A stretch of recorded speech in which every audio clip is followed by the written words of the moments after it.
Olá, pessoal, boa noite. É o professor Vladimir novamente, com o curso de Análise e Desenvolvimento de Sistemas, a disciplina Gestão Empresarial. A aula de hoje, pessoal, a gente vai falar sobre as teorias da administração. Conforme nós tínhamos comentado na aula anterior, a gente justamente finalizou mostrando para vocês um quadro que a gente vai ver no próximo slide, indicando todas as teorias da administração aí ao longo do tempo. Eu estou me referindo justamente a esse quadro, né? Então, nós temos aí todas essas teorias e hoje vou procurar resumir, né? Falar de uma forma resumida um pouco de cada uma dessas teorias para vocês. Bom, para a gente poder contextualizar inicialmente a respeito de cada teoria, né, administrativa, cada uma dessas teorias, né, ela procurou privilegiar ou enfatizar uma variável, ou seja, ela procurou enfatizar alguma variável e também os problemas que estavam ocorrendo na época, né? Os problemas mais importantes enfrentados na época. E, em decorrência disso, né, foi justamente o motivo de fundamentar essas teorias, buscar o apoio nelas para que pudesse trazer as respostas aos problemas da ocasião. Então, a gente vai iniciar com a teoria da administração científica. Em 1903, nós temos o Frederick Taylor, né, que criou essa teoria da administração científica. Então, ela se baseia na aplicação do método científico na administração. Essa teoria também é conhecida por Taylorismo, porque faz parte da escola clássica da administração e a ênfase dela é a ênfase nas tarefas, ênfase em tarefas, buscando a racionalização do trabalho no nível operacional, ou seja, o foco era no empregado. As pessoas pensantes, né, os gestores, os gerentes, eram quem tomavam as decisões. Então, o foco, né, a racionalização do trabalho, era no nível operacional. Apesar de apresentar como vantagens a produtividade e a eficiência, não levava em consideração as necessidades sociais dos funcionários. Então, nós podemos ver aqui nesse contexto, né, que teve a Revolução Industrial, foi logo depois lá no início aí da Revolução Industrial. E a industrialização, ela buscava uma necessidade de produtividade, de eficiência, né? Então, havia uma ineficiência muito grande, uma quantidade muito grande de desperdícios. Um dos motivos é que a força de trabalho, ela era desqualificada e barata. Se vocês lembrarem, na Revolução Industrial, nós tínhamos quem? Os artesãos. Esses artesãos, eles começaram a se adaptar e ir trabalhar na indústria. Então, era uma força de trabalho desqualificada e barata. E o trabalho era predominantemente braçal. Dessa forma, né, essa administração científica, né, desenvolvida pelo Taylor, ela possui algumas características. Então, por exemplo, Taylor, ele instituiu o estudo de tempos e movimentos. Então, ele acompanhava dentro de um determinado processo produtivo como que era a movimentação, procurando melhorar essa movimentação e melhorar os tempos de execução das tarefas. Dessa forma, quando ele encontrava a posição ótima, ele padronizava, né? Procurava padronizar isso da melhor maneira. Além dessa padronização, havia uma divisão do trabalho. Então, dentro de um determinado processo, cada pessoa executava uma determinada e específica tarefa. Como incentivo, né, ele procurava pagar em função da produtividade e por materiais, né? Então pagava por uma produtividade maior e em decorrência disso as pessoas na época eram caracterizados como homo econômicos, ou seja, pessoas que buscam incentivos materiais e pagamentos, né? Então são chamados de homo econômicos, né? O sistema tinha como característica um sistema fechado, ele não se preocupava com a parte externa.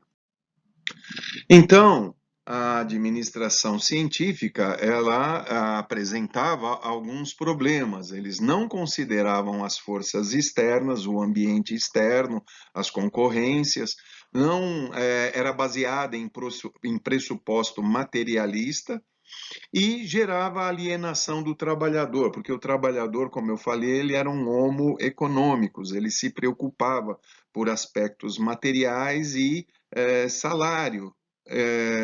O trabalho para ele era algo chato, ele precisava do trabalho para sobreviver, mas o trabalho era chato. Bom, após o Taylor, então veio a teoria da burocracia. A teoria da burocracia, né? O seu autor, ele foi o Max Weber, né? Que é considerado um dos fundadores da sociologia. A teoria, ela possui fundamentos na racionalidade, visando a análise de maneira formal e impessoal. O que é isso? Ela possui uma grande ênfase na eficiência e eficácia. Lembrem-se vocês que na aula passada nós falamos as diferenças aí de eficiência e eficácia, né? E apresentando relações mais autoritárias e normativas características, né? A autoridade. Então, a teoria da burocracia, ela buscava, né, a verticalização da administração, a autoridade, o aspecto formal, né?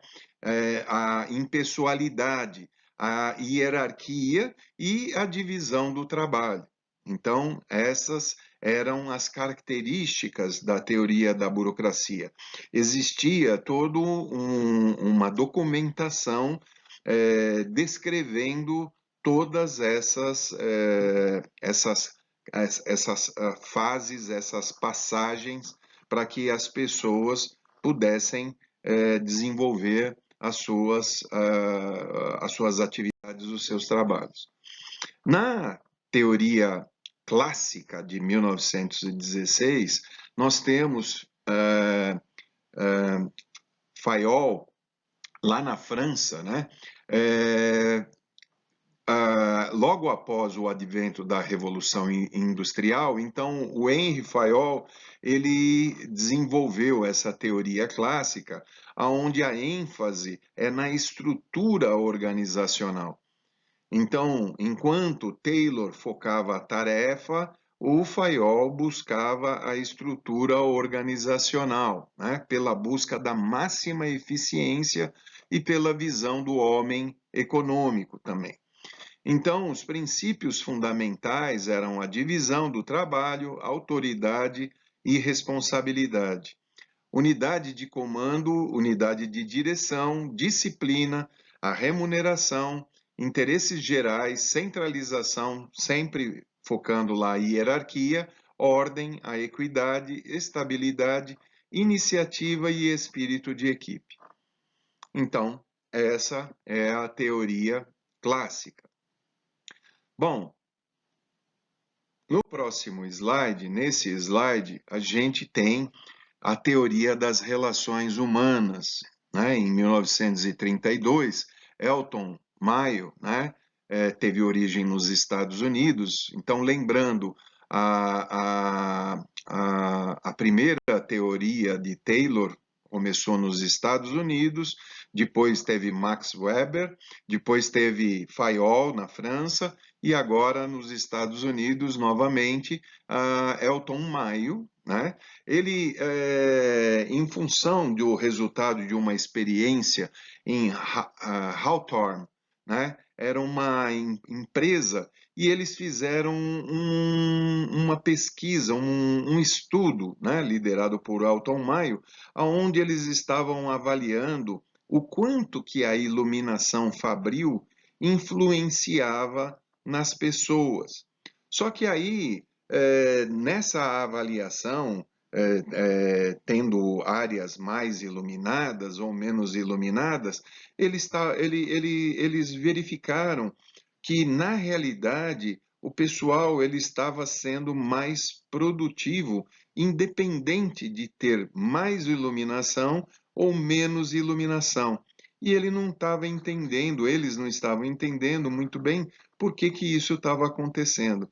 E aí eles constataram o seguinte, que as pessoas elas passavam a produzir mais a partir do momento que elas perceberam que estavam sendo observadas, que tinha alguém que estava se preocupando com elas, independente de ter melhor ou pior iluminação. O fato de alguém se preocupar com elas, de verificar, de acompanhar as atividades deles, fez com que o Elton Maio percebesse que existe, então, a pessoa que poderia ser vista como o homo social, não mais o homo econômicos, e sim as características principais. O ser humano ele não possui um comportamento mecânico, de máquina, né? O homem ele é guiado pelo sistema social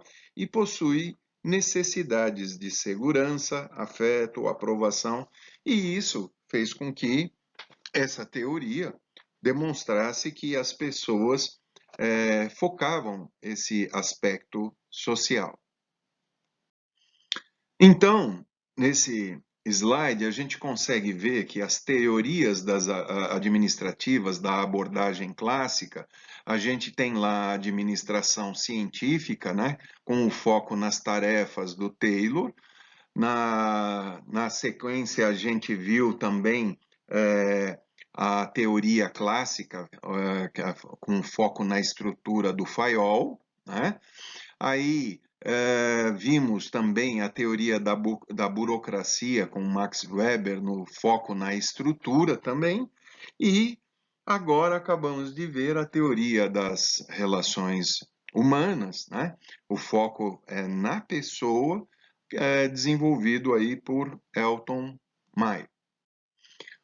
Muito bem, dando continuidade nessas teorias, né? A gente tem a teoria estruturalista, em 1947. Então, o que aconteceu? Ela surgiu justamente do desdobramento das teorias clássica e burocrática, e também com as relações humanas. Então, foi aquele quadrinho que eu mostrei agora há pouco, né? Mostrando as teorias clássicas de Taylor e de Fayol, e a burocrática lá do Max Weber e das relações humanas do Elton Maio.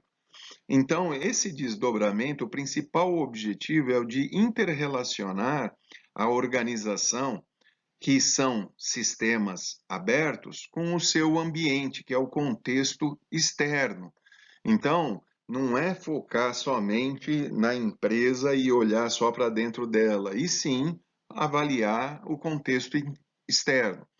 E com outras organizações, então surgindo um novo foco, que seria o homem organizacional. Então, na teoria estruturalista, o homem organizacional, possuindo características modernas como flexibilidade, tolerância, desejo de realização e outros. Trouxe consigo o conceito da administração, a reengenharia, então toda uma reestruturação nos ambientes, nos processos da empresa. Posteriormente, em 1951, a gente teve a teoria dos sistemas. Bom, a teoria dos sistemas é algo bastante complexo, né? Aliás, todas essas teorias que eu estou conversando com vocês, nós poderíamos ter uma aula única, de cada uma dessas teorias. Eu estou procurando, resumir bastante, né, para poder, não é o nosso objetivo também, mas era para vocês terem uma ideia das teorias. Então, a teoria dos sistemas, ela busca uma abordagem multidisciplinar, ela busca entender as propriedades comuns em distintas organizações. E quem desenvolveu foi o Ludwig von Bertalanffy. A teoria, ela não busca solucionar problemas, mas sim produzir teorias, né? Sistemas que criem condições aplicáveis a essa realidade empírica. Então, para ela, o sistema, o que que ele é? É um conjunto de partes interdependentes que, todas elas juntas, formam um todo unitário, com o mesmo objetivo e função. Então, esse é um resumo da teoria dos sistemas. Aí vem a teoria sociotécnica, em 53. A teoria, a abordagem sociotécnica, ela reconhece a interação entre pessoas e a tecnologia existente nas organizações, como também entre as estruturas da sociedade e o comportamento humano. Então, reparem vocês que abarcou várias situações, a tecnologia, pessoas e tecnologia existente, as estruturas da sociedade e o comportamento humano. Então, elaborado durante a Segunda Guerra Mundial pelos cientistas Eric Trust, Fred Emery e Ken Bamford, possui 4 princípios centrais, né? A autonomia responsável, a adaptabilidade às mudanças, tarefas inteiras e o significado da tarefa, e visam com o que com isso otimizar a produtividade e o bem-estar dentro das organizações. Muito bem. Aí, em 1954, veio a teoria neoclássica, né? O novo clássico. Então, dentre os principais conceitos da teoria neoclássica, nós temos a reafirmação daquelas teorias clássicas anteriormente comentadas com vocês, né? A ênfase na prática administrativa, na gestão, nos objetivos e também nos resultados. Como principal referência, nós temos o Peter Drucker, né? Tem William Newman, Lewis Allen, Ernest Dale, entre outros autores. No próximo slide, a gente tem uma comparação dessas teorias, né? Pelo menos um resumo dessas teorias. Então, na teoria clássica, nós tínhamos uma organização formal, enquanto que na teoria das relações humanas, a organização era informal.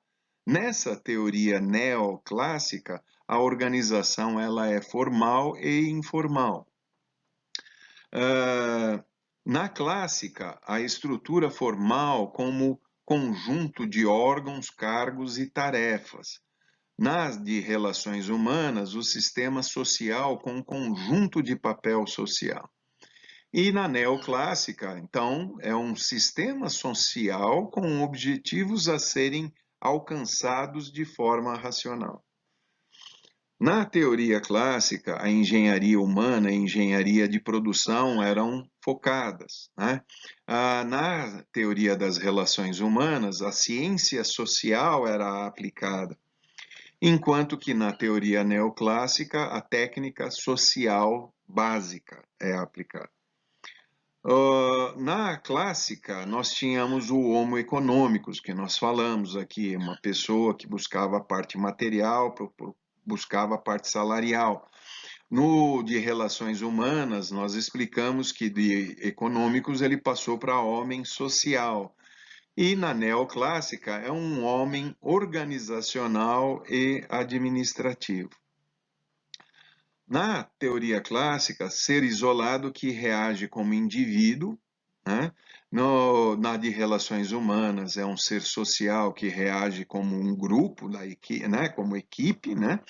E na neoclássica, ser racional e social voltado para o alcance de objetivos individuais e organizacionais. Na clássica, temos os incentivos materiais e salariais, que nós já comentamos. Na de relações humanas, incentivos sociais e símbolos, né, simbólicos. E na neoclássica, os incentivos eles são mistos, eles são tanto sociais quanto salariais, quanto materiais.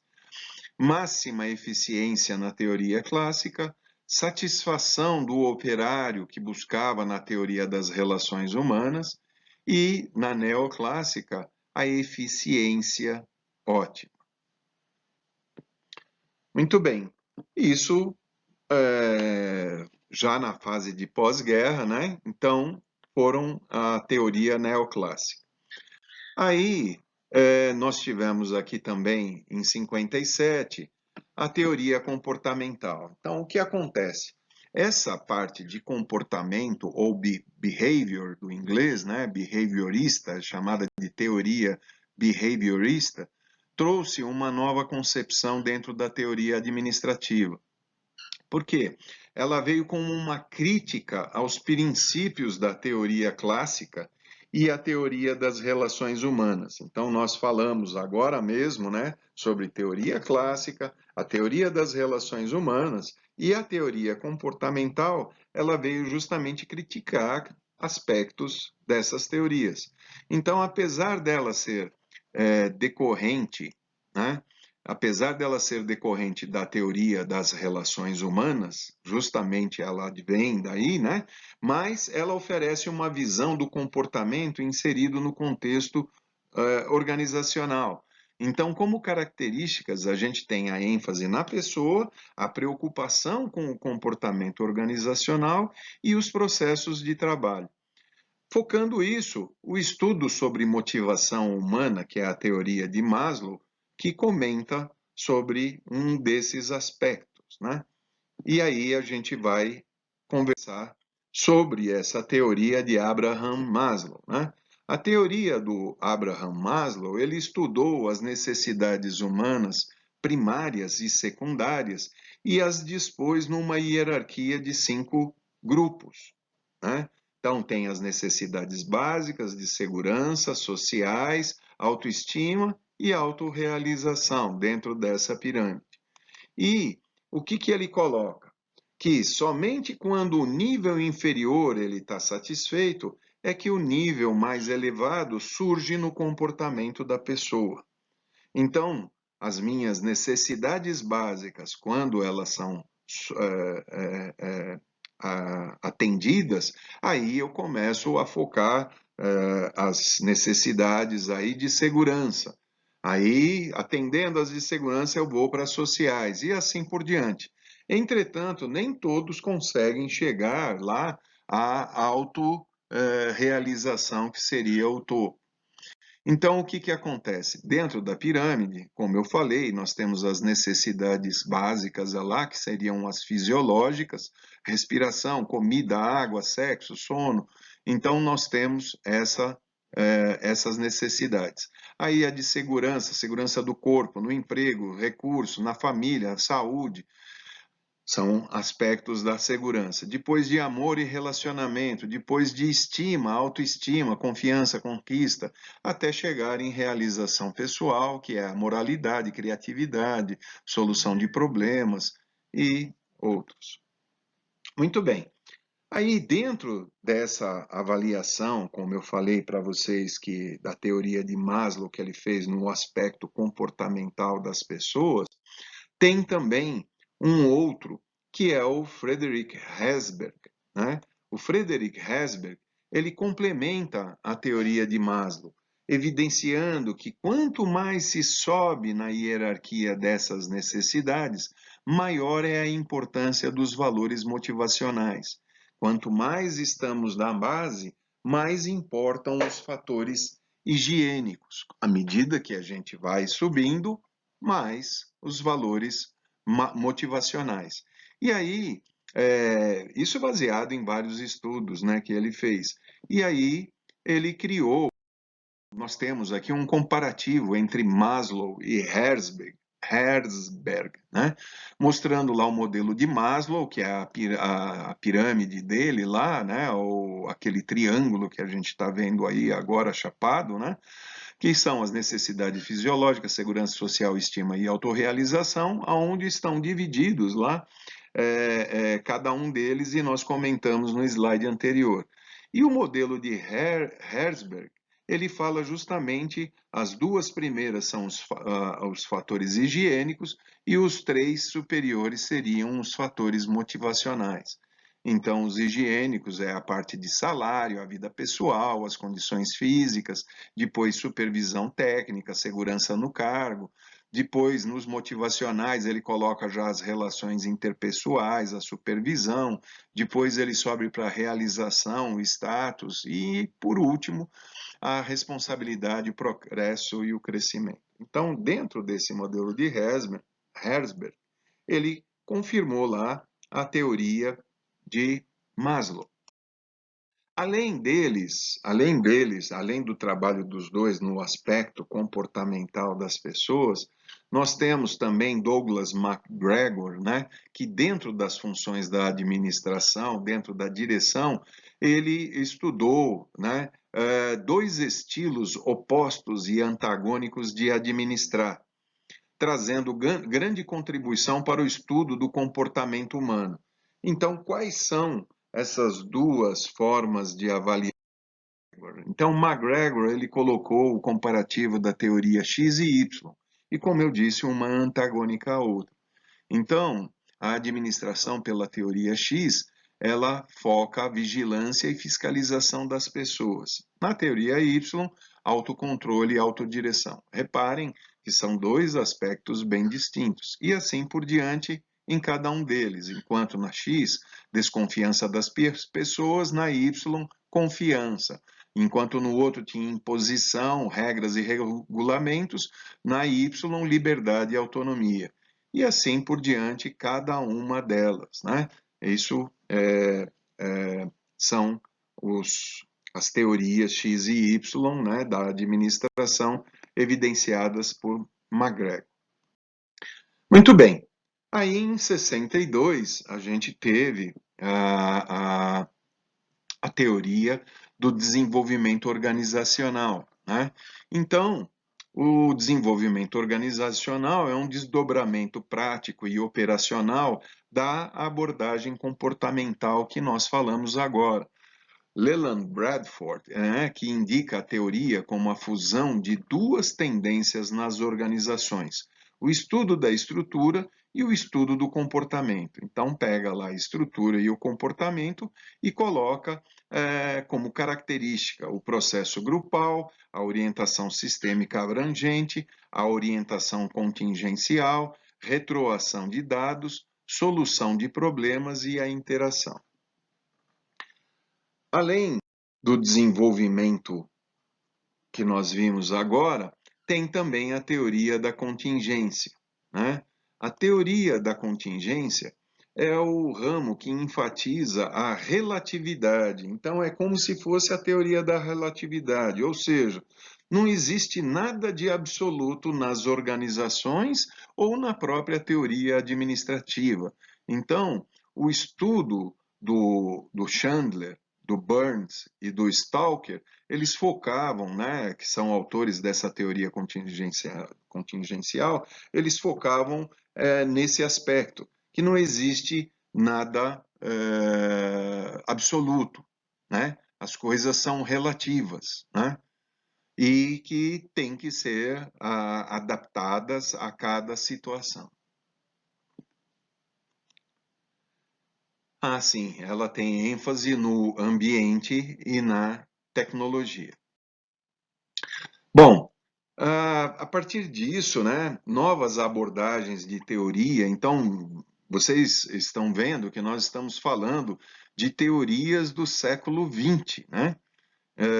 E desde 1990, nós temos como toda ciência, a administração ela também passou por diversas mudanças e atualizações ao longo da sua existência. Nós acabamos de ver isso, né? Sendo que dois fatores contribuíram para isso, sendo eles tecnologia e a globalização. Então, com a evolução das organizações, estas foram obrigadas a se adequar a esses novos contextos com as teorias administrativas, e é óbvio que a cada situação que a gente acaba enfrentando, né, continuará a ter que se adaptar à frente. Nós temos toda a tecnologia sendo implementada, indústria 4.0, né? A internet das coisas, tudo isso acaba influenciando os aspectos da administração também, além da própria globalização, da necessidade de se tornar global como empresa. Então, tudo isso faz com que as teorias administrativas precisam continuamente a se adaptar.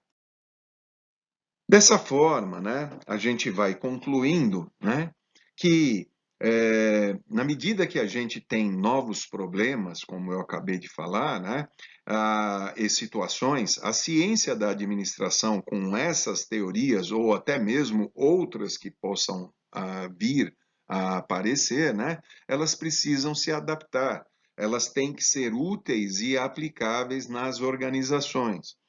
As, elas, né, as teorias, elas continuam se ampliando e crescendo, pois dentro de um cenário de alta concorrência, como eu falei, da própria globalização, ou mesmo da concorrência interna de cada empresa, né, toda organização ela busca atingir os seus objetivos. Por isso que as teorias que inicialmente possuíam ênfase somente em tarefas, porque era aquilo que era o problema da época, né? Ampliaram seu escopo, englobando diversos aspectos do mundo corporativo. Então, fomos para a parte humana, fomos para a parte estrutural e englobando aspectos tecnológicos, então, né, as contingências, as mudanças. Então, tudo isso englobou diversos aspectos no mundo corporativo. Então, dessa forma, passaram a visualizar e abranger tudo isso que eu disse, né?